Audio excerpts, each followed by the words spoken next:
Si James Gunn berani banget dia ngangkat isu ini. Udah gue bilang dari waktu gue bahas trailer breakdown waktu itu, ini bakal ngebahas soal perang penjajahan. Bahkan udah jelas-jelas ini nyindir tentang Israel versus Palestina.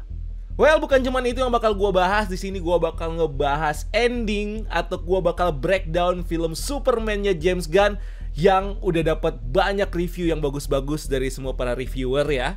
Dan gue juga ngerasa film ini bagus banget. So, saatnya kita bakal masuk ke spoiler. So, buat kalian yang belum nonton, hati-hati karena di sini memang bener-bener gue bakal bahas spoiler tentang film Superman ini. So, video ini bakal panjang karena gue bakal ngebahas pertama soal alur ceritanya. Gue bakal bahas juga tentang pesan orang tuanya Kal-El yang malah di sini kelihatan bikin mereka jadi jahat ya. Terus gue juga membahas soal kacamata hipnotisnya si Clark Kent. Terus konflik Boravia sama Jarhanpur yang nyentil-nyentil soal Israel versus Palestina. Terus gue juga ngebahas Ultraman dan kelanjutan nasibnya dia. Terus juga Pocket Dimension, kemunculan Supergirl, dan juga Easter eggs lainnya. So nggak usah lama-lama lagi, langsung aja bareng gue Rian. Let's explore this universe.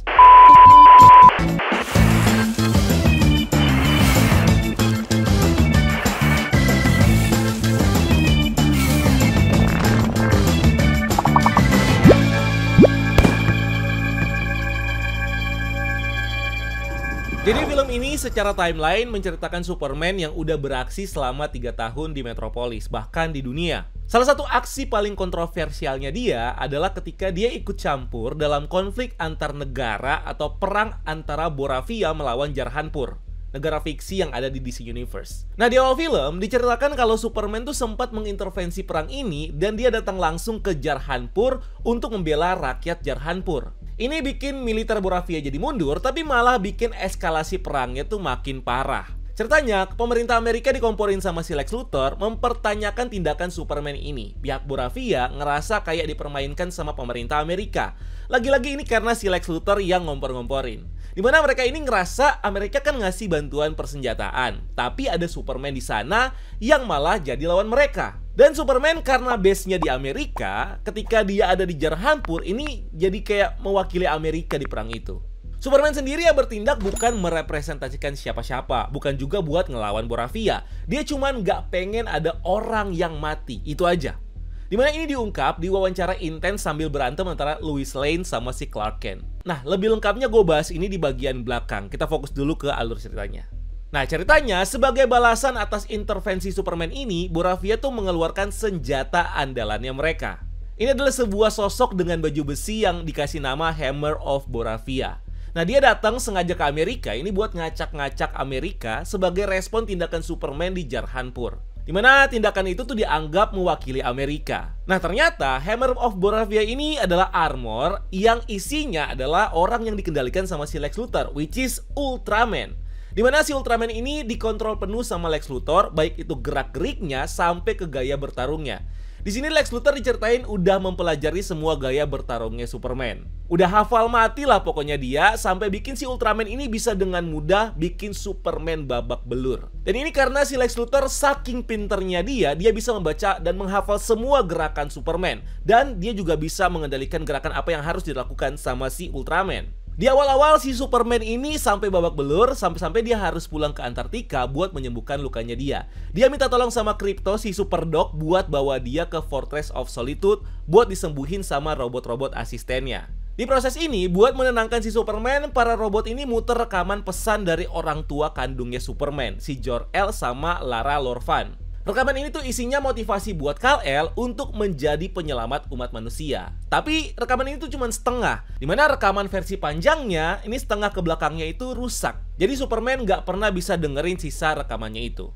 Nah, di sini Clark Kent ternyata udah 3 bulan dating sama Lois Lane, dan Lois Lane udah tahu kalau Clark ini adalah Superman. Lois ngerasa Clark ini curang karena dia ngewawancara dirinya sendiri yang berhasil masuk ke halaman depan koran. Nah, biar adil, si Clark ini nawarin Lois Lane buat wawancara dia. Dan malah Lois tuh ngececar dia soal etika tindakan-tindakannya dia, persis kayak si Najwa Shihab lagi wawancara orang. Nah, di sini kita juga jadi tahu kenapa orang tuh nggak bisa ngendalin Clark Kent sebagai Superman. Karena kacamata yang dia pakai adalah kacamata hipnotis yang bisa mengubah penampilannya di pikiran orang lain. Nah, Lex Luthor berhasil melacak Fortress of Solitude ini, terus dia datang bareng Ultraman dan The Engineer. Dua orang pasukannya si Lex Luthor buat ngacak-ngacak rumahnya Superman dan cari info soal Superman. Dimana si Engineer ini ngelihat rekaman orang tuanya Superman dan berhasil benerin sisa rekaman itu yang rusak. Nah, ternyata isi rekaman ini tuh adalah Jor-El dan si Lara-nya ini mau anak mereka ini menaklukkan bumi secara brutal dan memulai kembali ras Kryptonian di bumi dengan nyuruh si Kal-El ini buat mengambil banyak istri sebanyak-banyak yang dia bisa. Dia disuruh kawin dan berkembang biak biar bumi ini dipenuhi sama keturunan Kryptonian. Lex yang tahu ini langsung nge-publish di media seluas-luasnya dan ini bikin publik jadi benci sama Superman. Bahkan Superman sendiri juga jadi shock dan jadi krisis identitas, dimana selama ini dia pikir dia ini diperintahkan untuk melindungi umat manusia. Ternyata malah disuruh buat memerintah mereka dan jadiin bumi ini Krypton baru. Superman dapat kritikan dari Vigilante dan bahkan meta-human yang lain, dimana di sini ada Easter eggs di Authority, terus ada cameo-nya John Cena sebagai Peacemaker yang diwawancara di TV. Superman marah bukan cuma karena rekaman itu, tapi Lex Luthor juga ternyata nyulik si Krypto. Ini bikin Superman jadi emosi, ngekonfront si Lex, dan akhirnya dia memilih untuk menyerahkan diri ke pemerintah, sekaligus buat tahu di mana lokasi si Krypto ini ditahan. Superman ditahan sama Lex Luthor di penjara di Pocket Universe-nya si Lex, dimana di sana dia ditahan bareng sama Metamorpho, yang ternyata Metamorpho ini diancam sama Lex dengan menahan anaknya untuk ngebuat Superman ini lemah dengan mengubah tangannya menjadi Kryptonite. Pocket Universe ini adalah tempat Lex dan pemerintah menyimpan tahanan-tahanan mereka. Bukan cuma tahanan pemerintah, Lex di sini juga nahan mantan pacarnya dia. Di sini juga jadi tempatnya si Lex meneliti tentang Krypto dan juga tempat si Lex ini make monyet-monyet super pinter buat jadi buzzer dan nulis postingan di sosmed tentang anti Superman. Gila sih ini. Ini bukan cuma nyindir soal Israel Palestina ya, ini juga nyindir soal bisnis buzzer yang bukan cuma ada di Indonesia, tapi di Amerika juga banyak nih buzzer-buzzer kayak gini. Lex terus mengancam Superman dan membunuh Mali, si fans Superman, tepat di depan matanya dia. Nah, ini bikin nyesek dan buat si Metamorpho jadi berubah pikiran untuk ngebantuin Superman supaya Superman bisa menyelamatkan anaknya, Baby Joy. Mereka akhirnya berhasil kabur, mereka menyelamatkan Baby Joy dan si Krypto, tapi mereka juga jatuh ke sungai antiproton yang ngebawa mereka ke arah Black Hole. Tapi mereka berhasil nggak kesedot gara-gara Superman make napas supernya dia untuk niup mereka balik lagi keluar. Sementara itu, Lois dan Mr. Terrific ngebantu Superman dengan menerobos masuk ke Pocket Reality ini. Nah, di sini kita ngelihat gimana nggak stabilnya Pocket Universe ini.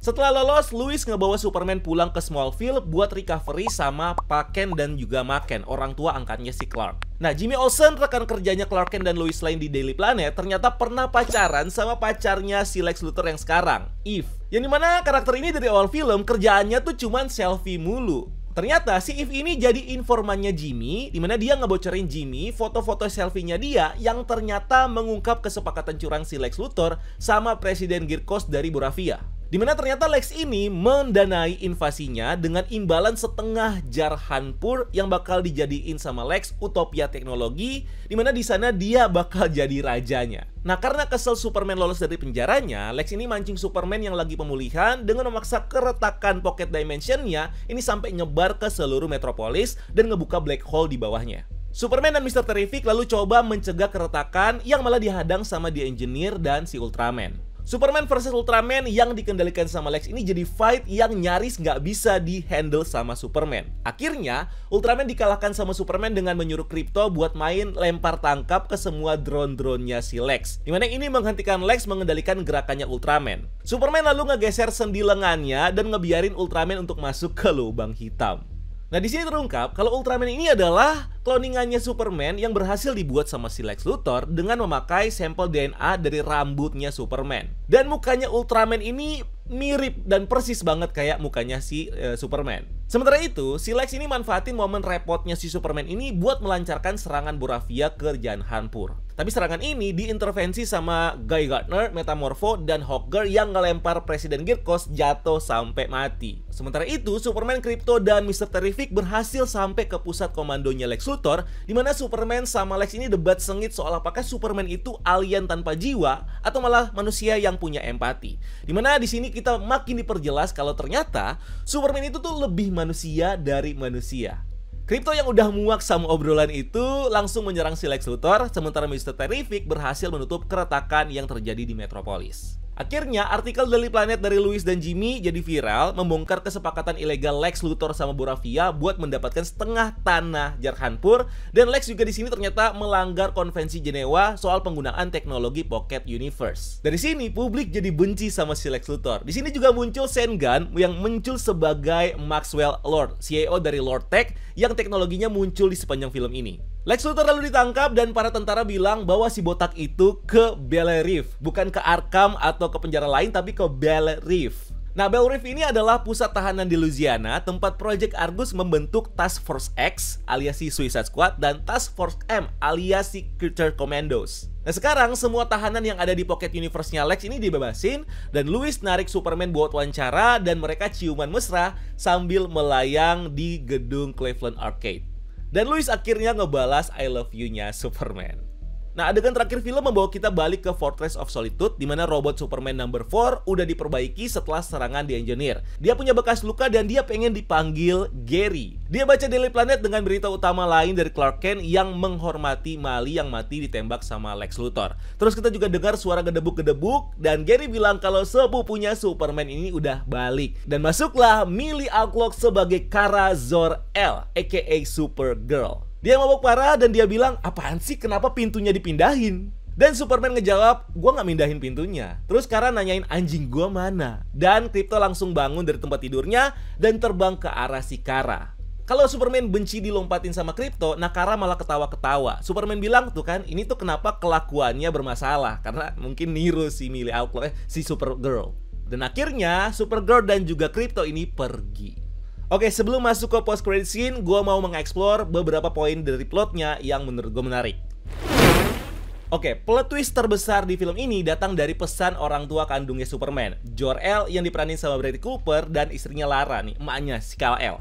Nah, bagian kedua dari pesan yang rusak ini ngungkapin niat asli mereka. Mereka tuh pengen Kal-El menaklukkan bumi, mengambil banyak istri, dan membangun kembali peradaban Krypton melalui keturunan-keturunannya dia. Nah, ini sebenarnya malah mirip kayak visinya Zod di Man of Steel. Bedanya, si Zod ini mau nge-terraform bumi dan mengubah bumi menjadi Krypton baru. Tapi yang dimaksud sama orang tuanya Kal-El, dia ini harus berkembang biak sama banyak perempuan, dan dari bayi-bayinya itu bakal lahir Krypton baru.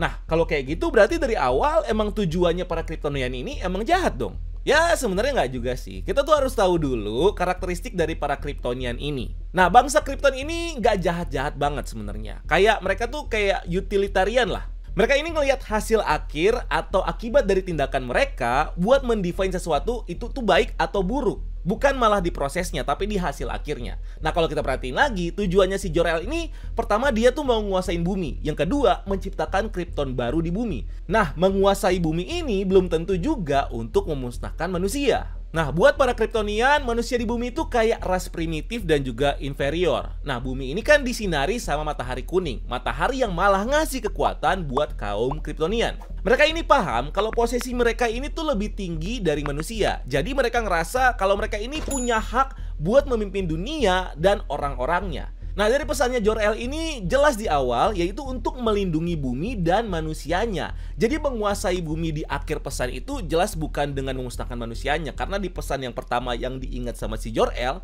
itu adalah untuk melindungi sebenarnya. Jadi artinya melindungi itu ya belum tentu ngancurin juga. Nah, kalau kita lihat di komik, penggambaran bangsa Krypton itu tuh selalu berubah-ubah tergantung sama penulisnya. Dan ada banyak retcon yang dibuat juga beda-beda. Nah, versi Jor-El di sini itu mirip banget sama penggambaran Jor-El di seri Smallville dulu.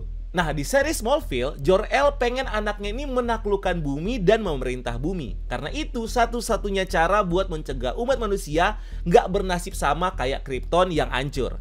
Nah, si Jor-El ngelihat manusia itu ras yang cacat yang harus dipimpin sama sosok yang kuat kayak Superman.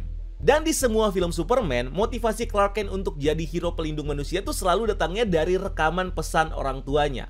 Lu tuh harus jadi pelindung umat manusia. Manusia tuh butuh cahaya dan juga harapan dari lu. Yang selalu tuh dia memposisikan manusia tuh sebagai makhluk yang lemah. Tapi di film ini tuh semuanya justru diubah. Nah, di akhir film ini, rekaman buat menenangkan Superman bukan lagi rekaman hologram dari orang tua kandungnya dia. Tapi justru ini sekarang udah berubah jadi rekaman memorinya dia bareng sama Pak Ken dan juga Maken, orang tua angkatnya dia. Ini tuh kayak ngasih pesan kalau Superman tuh spesial bukan karena dari mana dia berasal atau dari kekuatannya. Si Clark Kent diadopsi sama dua orang baik dan dia tumbuh ngeliat kebaikan dasar dari manusia yang sebenarnya. Nah, si Maken dan Paken ini yang membentuk dia menjadi hero seperti yang sekarang. Nah, kalau dulu dia selalu termotivasi sama hologram orang tuanya dia, di sini justru dia termotivasi dari kata-kata si Paken sendiri, orang tua angkatnya dia. Dimana dia bilang, pilihanmu, pilihanmu, tindakanmu, ya tindakanmu gitu. Dan ini yang sebenarnya membentuk si Clark Kent malah jadi lebih manusia dibanding manusia itu sendiri.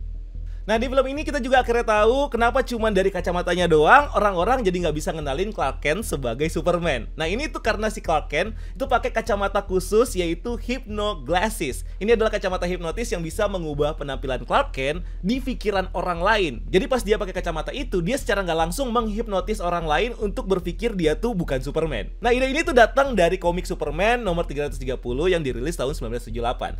Jadi tuh di komik itu dikasih tahu kalau Clark Kent ini ternyata bisa mengcover penyamaran Superman karena kacamatanya dia ini bisa mempengaruhi otak dari orang yang ngelihat dia. Jadi orang tuh ngelihat si Clark Kent gak seganteng dan seberotot Superman. Nah, pas ada serangan hipnotis dari super villain yang bernama Spellbinder, ini bikin orang-orang jadi nggak ngenalin si Clark Kent pas dia pakai kacamata. Orang malah ngelihat si Superman yang lagi pakai kacamata. Nah, konsep kayak gini tuh akhirnya diadaptasi ke film ini. Menurut gue ini jadi small touch yang keren banget. Nah, satu hal yang paling menohok dari film ini adalah bagaimana James Gunn tuh menyindir tentang konflik politik global di filmnya. Ini tuh udah obvious banget ya, digambarkan dari konflik antara Boravia melawan Jarhanpur. Boravia di sini diceritakan mencoba menginvasi Jarhanpur dengan niatan untuk mensejahterakan rakyat Jarhanpur. Nah, Jarhanpur tentunya nggak mau dong negaranya tuh diinvasi dan mau diambil alih. Nah, mereka akhirnya memilih untuk melawan. Nah, sayangnya si Jarhanpur ini bisa dibilang bukan negara yang punya kekuatan militer. Jadi rakyatnya sendiri nih yang pasang badan untuk mempertahankan tanah air mereka sendiri. Nah, di sisi lain Boravia malah dapat support persenjataan dari Amerika untuk menginvasi negara tetangganya itu. Dan perusahaan yang dapat untung paling banyak dari konflik ini adalah Luthor Corp, perusahaan punya si Lex Luthor. Dimana semua persenjataan Boravia ini belinya ke si Lex Luthor. Nah, ini adalah konflik yang paling menarik yang diangkat di film ini. Ini konflik yang relate banget sama yang terjadi sekarang ini. Ya, apalagi kalau bukan soal Israel yang menginvasi Palestina. Di sini juga jelas Lex Luthor tuh punya niatan untuk mengambil setengah dari wilayah Jarhanpur untuk dijadiin negaranya sendiri. Dan dia bakal jadi rajanya di situ bahkan. Nah, ini juga relate banget sama rumor-rumor kalau Palestina mau dijadiin wilayah real estate yang katanya malah sekarang udah mulai dijual nih. Jadi konflik ini tuh bener-bener menyindir konflik yang beneran lagi terjadi. Dan dari sini gue bisa bilang kalau James Gunn ini berani banget. Gue udah sempat mention sebenarnya waktu itu di trailer breakdown kalau Boravia ini bakal jadi sindiran buat Israel, Palestina, bahkan juga Ukraina dan Rusia. Bahkan sindiran kayak kebencian terhadap imigran yang ditunjukkan di film ini, dimana si Lex Luthor kan benci banget sama Superman karena dia imigran kan. Ini juga relate banget sama yang terjadi di Amerika, dimana Donald Trump ini juga benci sama imigran. Dia bahkan bikin aturan-aturan untuk menyingkirkan para imigran-imigran di negaranya dia. Padahal ya bisa aja imigran-imigran ini tuh punya kontribusi buat Amerika. Sama lah kayak Superman yang mungkin juga punya kontribusi buat umat manusia. Ditambah lagi ini juga ada sindiran soal buzzer yang jadi sindiran lucu juga di film ini. Dimana di real world pemerintah emang sering banget pakai buzzer buat menggiring opini publik. Dan ini semua yang bikin film Superman ini jadi penting dan relate banget untuk diangkat di masa sekarang. Karena dengan jelas menyindir kelakuan pemerintah saat ini. Nah, buat kita ya mungkin relate juga di Indonesia karena emang juga banyak buzzernya ya. Tapi buat si James Gunn ini jelas menggampar pemerintah Amerika. Bahkan ada satu hal yang lucu, di mana White House tuh nge-posting soal ini nih. Lo lihat nih. Ini kata gua yang posting fix belum nonton filmnya. Udah jelas-jelas filmnya menyindir Donald Trump. Malah Donald Trumpnya dijadiin Superman, kan bego ya. Ya itulah lucunya. Tapi sindiran James Gunn gua akui, gua angkat jempol.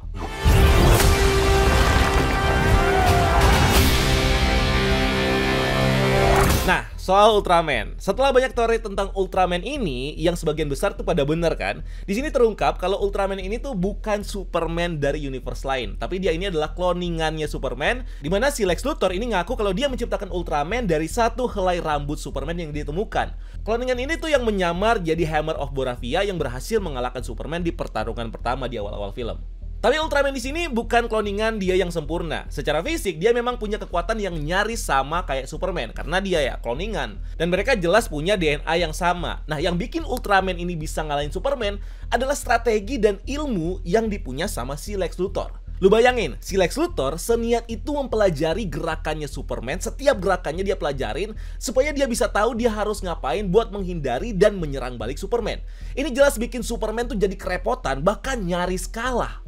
Dan menurut gua, ini juga yang bikin si Lex Luthor jadi villain yang berbahaya banget buat Superman. Bukan karena kegilaannya dia atau karena kekuatannya dia, tapi karena kejeniusannya dia yang bisa bikin dia mengalahkan Superman. Nah, alasan si Lex membenci Superman karena dia tuh ngerasa eksistensinya sebagai manusia terpintar di bumi ini jadi terancam. Nah, menurut dia ketergantungan manusia pada dewa berjubah ini itu bakal menghambat kemajuan peradaban. Karena itu, Lex nih ngelihat dirinya sendiri tuh sebagai Prometheus yang harus menyingkirkan dewa alien ini supaya manusia tuh bisa jadi mandiri. Nah, Ultraman di sini juga dibikin beda banget sama Ultraman yang ada di komik. Nah, kalau di komik, Ultraman ini adalah versi alternatif atau variannya Superman dari Earth 3. Dan Ultraman di situ adalah versi jahat dari Superman. Dia punya sejarah yang hampir sama lah kayak Superman. Bedanya banyak. Contohnya, kalau Superman si Kal-El kan ditemukan dan dirawat sama Jonathan Kent dan Martha Kent, dan disayang lah sama mereka. Nah, kalau si Ultraman, si Kal tuh ini dirawat sama Johnny dan Martha Kent, dimana mereka ini adalah pasangan yang bermasalah. Dan ketika si Kal tuh ini dapat kekuatannya di umur 7 tahun, dia malah ngekill orang tuanya sendiri dan dia bakar peternakan orang tuanya. Dan ini kurang lebih mirip-mirip kayak cerita Brightburn yang juga ada filmnya tuh.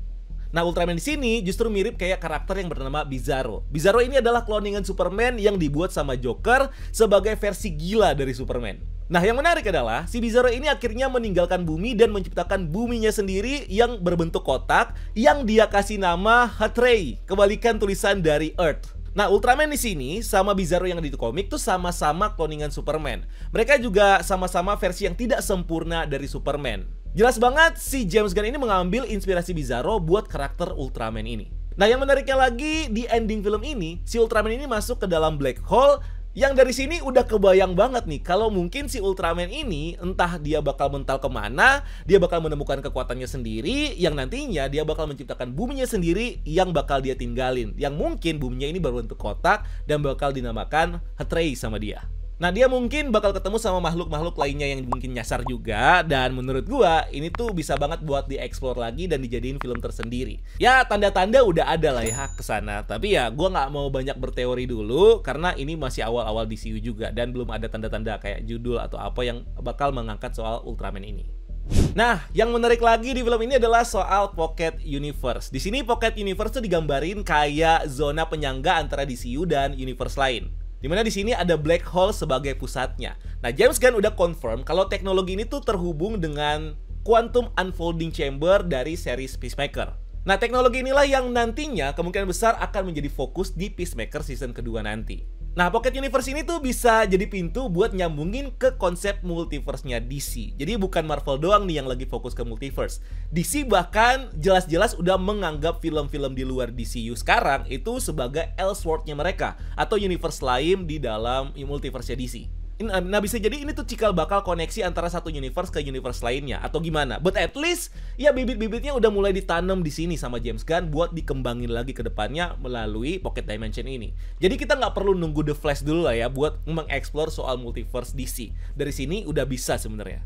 Nah, soal kemunculan Supergirl. Di anime film si Kara Zor-El, si Supergirl ini muncul di Fortress of Solitude. Dia datang-datang tuh lagi kobam ya. So di sini udah jelas menunjukkan kalau dia dan Clark Kent ini udah ketemu dan saling kenal. Dan scene ini tentunya bakal langsung jadi jembatan ke film solo Supergirl yang bakal dirilis tahun depan tuh, 26 Juni 2026. Nah, kemunculannya yang dengan keadaan mabok kayak gini udah jadi jembatan yang sempurna buat langsung nyambung ke cerita Supergirl nantinya. So, film Supergirl nantinya bakal mengadaptasi cerita komik Supergirl Woman of Tomorrow karyanya si Tom King. Bahkan judul film Supergirl ini tadinya adalah Supergirl Woman of Tomorrow sebelum diganti jadi Supergirl aja. Nah, di komiknya premisnya tuh sebenarnya sederhana. Si Supergirl yang lagi kehilangan arah direkrut sama seorang gadis alien yang bernama Ruthie untuk sebuah misi balas dendam. Tapi ya misi balas dendam ini malah dibalut menjadi space opera epic. Dan buat kalian yang suka Guardians of the Galaxy, gua rasa kalian bakal suka sama cerita ini. Nah, yang paling menonjol sebenarnya adalah origin story dari Supergirl di versi ini yang dibuat lebih dark, lebih menyakitkan, dan lebih tragis. Di umur 14 tahun, Kara ini udah mengalami kehancuran bangsanya 3 kali. Jadi pas Krypton hancur, yang waktu si Kal-El itu dikirim, ini beberapa orangnya tuh selamat di kota melayang yang namanya Argo City. Dimana Argo City itu dilindungin sama S.H.I.E.L.D. gitu ya. Tapi setelah itu malah terjadi kehancuran berikutnya, dimana orang-orang pada keracunan Krypton. Tapi setelah itu malah ada bencana kedua di mana terjadi keracunan Kryptonite dan ini ngebunuh sebagian besar orang-orang yang ada di kota ini, termasuk ibunya. Terus si Kara ini akhirnya mengalami kehancuran ketiga setelah kota ini tuh dihancurin sama hujan meteor, di mana itu tuh jadi sisa-sisa terakhir Krypton sebelum lenyap selamanya. Jadi dia nih dikirim pergi ke bumi sama bapaknya tepat sebelum dunianya ini kiamat. Nah, di cerita ini bertahun-tahun kemudian dia tuh masih berurusan sama trauma beratnya dia. Dia pergi ke dunia-dunia dengan matahari merah karena ini tuh bakal bikin dia tuh jadi nggak punya kekuatan, yang artinya dia tuh bisa mabok buat menghilangkan kesedihannya dia. Dari sini gue rasa Superman tuh bakal membantu Kara buat mengatasi traumanya dia dan juga membantu Kara untuk menemukan tujuannya dia sebagai Supergirl. Tapi perjalanan buat mengatasi kesedihannya dia ini adalah sesuatu yang harus dia lakukan di film solonya dia sendiri. Nah, Jason Momoa juga bakal muncul di film ini, tapi dia bukan balik jadi Aquaman, dia bakal meranin the main man, pemburu bayaran luar angkasa badass yang bernama Lobo. Jadi kalau film Supergirl bakal setia sama storyline Woman of Tomorrow dan nambahin Lobo sebagai ya space pemburu bayaran, menurut gue ini tuh bakal jadi hal yang keren banget. Nah, ada juga hal yang menarik pas scene Kara ini datang, dimana di deket tempat tidurnya si Krypto ada sebuah besi buat ditempa dan ada palunya.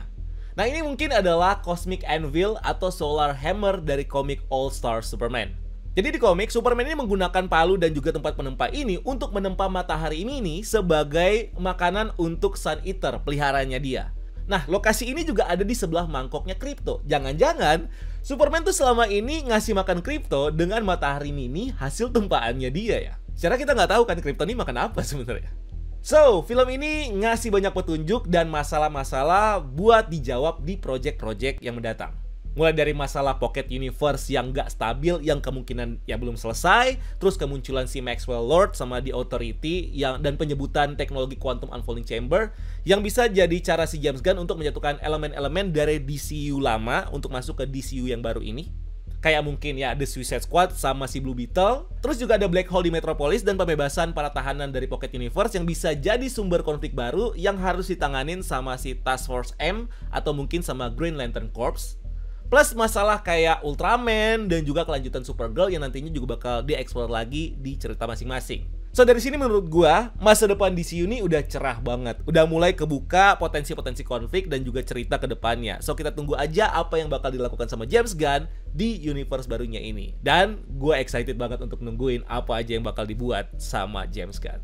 So, kalau kalian punya teori atau pendapat atau apapun itu, silahkan tumpahkan semuanya di kolom komentar di bawah dan kita diskusi rame-rame. And thank you udah nonton video ini. Jangan lupa like video ini dan subscribe sebagai bentuk dukungan kalian buat channel ini. Cari kita juga di TikTok dan di Instagram karena kita juga bikin konten di sana. Dan jangan lupa lakukan satu kebaikan hari ini.